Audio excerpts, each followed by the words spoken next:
नमस्कार विद्यार्थी मित्रांनो, आपल्या ज्ञानदीप विद्यालयाच्या यूट्यूब चॅनलमध्ये आपणा सर्वांचे सहर्ष स्वागत.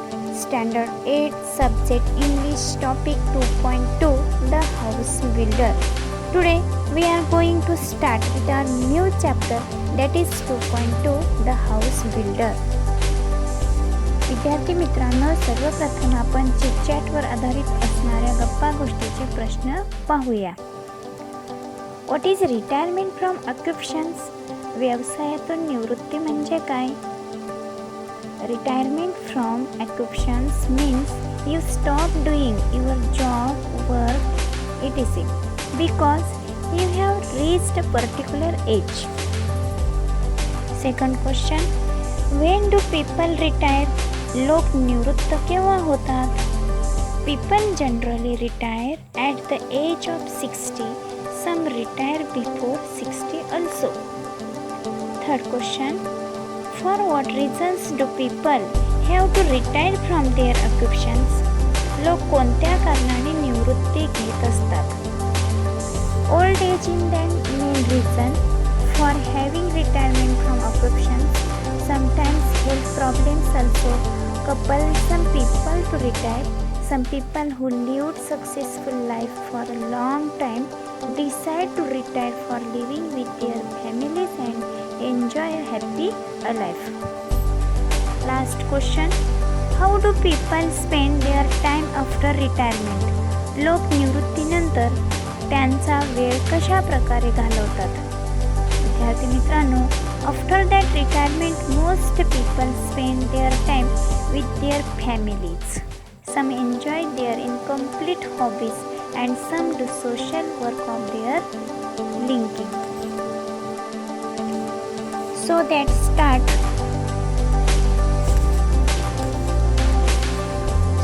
start this lesson. Name of the house builder.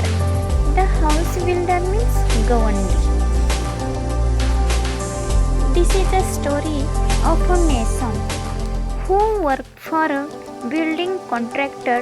The mason always strove to do his work to perfection. विद्यार्थी मित्रांनो, एका इमारत कंत्राटदाराकडे काम करणाऱ्या एका गवंड्याची ही एक गोष्ट आहे. आपले काम अत्युत्तम आणि बिनचूक व्हावे यासाठी तो गवंडी सतत झटत असे. As soon as the house had been designed by the architect and details finalized by the engineer, the contractor would send for the mason and leave the responsibility of building the house to him. The mason would then, without wasting any time, start his work. He would take great interest in his work of building and do it with full dedication. Dedication means committed to task or purposes. He made sure that he used the best construction material of high quality. The measurements of the walls, doorways, arches, etc. were perfect and he gave an excellent and appealing finish to whatever he built. The owners of the new houses built would be more than satisfied with the constructions. मुलांना, वास्तुविशारदाने एखाद्या घराचा आराखडा बनवून दिला आणि अभियंत्याने इतर तपशील पूर्ण केल्याबरोबर कंत्राटदार त्या गवंड्याला पाचारण करीत असे आणि घर बांधण्याची जबाबदारी त्यांच्यावर सोपवित असे. मग गवंडी अजिबात वेळ न दवडता आपले काम सुरू करीत असे. तो आपले बांधकाम अतिशय आवडीने आणि पूर्ण जीव ओतून करीत असे. बांधकामासाठी लागणारी जी सामग्री आहे ती सर्वोत्तम दर्जाची आहे. भिंती, प्रवेशद्वार, कमानी इत्यादीची कामे बिनचूक आहेत. तसेच आपण बांधलेली प्रत्येक गोष्ट उत्तम, आकर्षक आणि सफाईदार असेल याची तो पुरेपूर खबरदारी घेत असे. त्यामुळे नव्या बांधलेल्या घरांच्या मालकांना बांधकामाच्या गुणवत्तेमुळे अपेक्षेपेक्षा अधिक समाधान मिळत असे.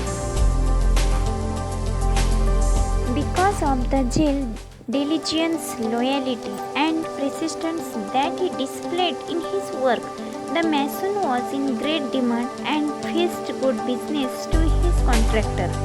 Subsequently, the contractor recompensed The mason handsomely with a very good salary. He could meet the needs of his family sufficiently without any sacrifice. विद्यार्थी मित्रांनो, कामाप्रती असलेला त्याचा उत्साह, मेहनत आणि दाखवलेल्या सातत्यामुळे या गवंड्याला खूपच मागणी असायची आणि त्याच्यामुळे कंत्राटदाराचा धंदाही तेजीत असायचा. साहजिकच कंत्राटदार गवंड्याला त्याच्या कामाचा उत्तम मोबदला देत असे, त्यामुळे तो आपल्या कुटुंबाच्या सर्व गरजा कोणतीही चणचण न भासता भागवू शकत असे. The mason thus continued working with great devotion for many years till he became a grandfather. Then he decided that it was time to retire and spend time playing with his grandchildren. Being a free-minded person, he informed his contractor of his decision. The mason thus continued working with great devotion for many years till he became a grandfather. Then he decided that it was time to retire and spend time playing with his grandchildren.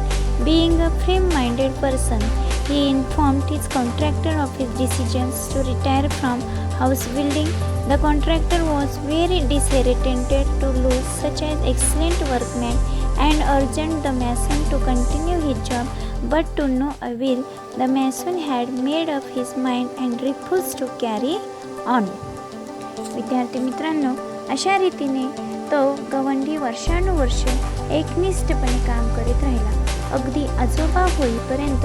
त्यानंतर मात्र आता निवृत्त व्हावे आणि उर्वरित वेळ आपल्या नातवंडासोबत खेळण्यात व्यतीत करावा असे त्याने ठरवले. दृढ निश्चय असलेल्या त्या गवंड्याने घर बांधण्याच्या कामातून निवृत्ती घेण्याचा आपला हा निर्णय कंत्राटदाराला सांगितला. इतका उत्कृष्ट कारागीर आपण गमावणार या विचाराने कंत्राटदार निराश झाला आणि गवंड्याने काम सोडू नये म्हणून त्याने त्याला खूप गळ घातली, परंतु काही उपयोग झाला नाही.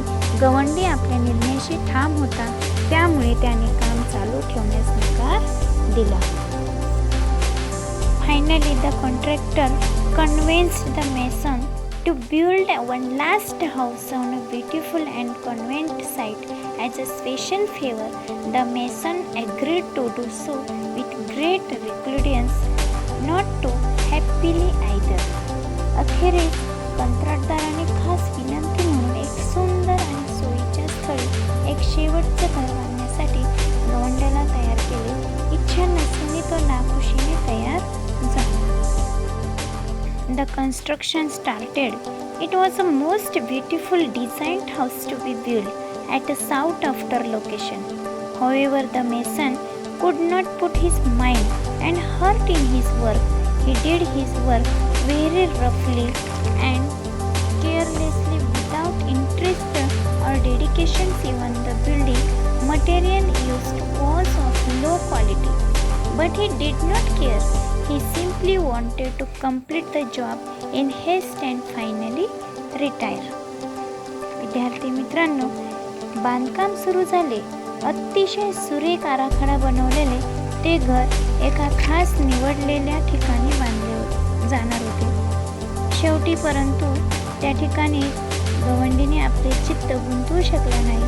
त्याने अतिशय ओबडधोबडपणे, निष्काळजीपणाने आणि निरीच्छेने काम केले. एवढेच नव्हे तर बांधकामाला वापरलेले साहित्य निकृष्ट दर्जाचे असूनही त्याने त्याकडे दुर्लक्ष केले. त्याला केवळ ते काम कसे तरी पूर्ण करून निवृत्त व्हायचे होते. The house was ready earlier than expected.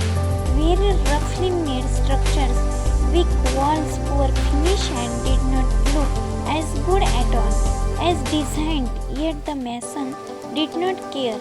He informed the contractor that the house was ready and he was waiting to hand over its keys to him. अपेक्षेपेक्षाही अगोदरच घर पूर्ण झाले. अतिशय ओबडधोबड रचना व कमकुवत भिंत असलेले, बिलकुल सफाई नसलेले आणि दिसायला अगदी सुमार असे ते घर बनले होते. तरीही गवंड्याने फिकीर केली नाही. त्याने कंत्राटदाराला घर तयार आहे आणि घराची किल्ली ताब्यात देण्यासाठी तो वाट पाहत आहे असे कळवले. The last this lesson para. The contractor arrived at the site. He had a file of legal documents in his hand. The mason handed over the new house keys to him, but the contractor did not step forward to enter the house to see it. Instead, with a broad smile, he handed over the file along with the house keys to the mason and said, beaming happy tone, "These are the ownership documents of this new house in your name. The house is yours. I have planned it as a gift for you." शेवटी विद्यार्थी मित्रांनो, या ठिकाणी कंत्राटदार त्या ठिकाणी आला. त्याच्या हातात एक फाईल व कायदेशीर कागदपत्रे होती. गवंड्याने नव्या घराच्या किल्ल्या त्याच्याकडे सुपूर्द केल्या, पण कंत्राटदार घर पाहायला पुढे आला नाही.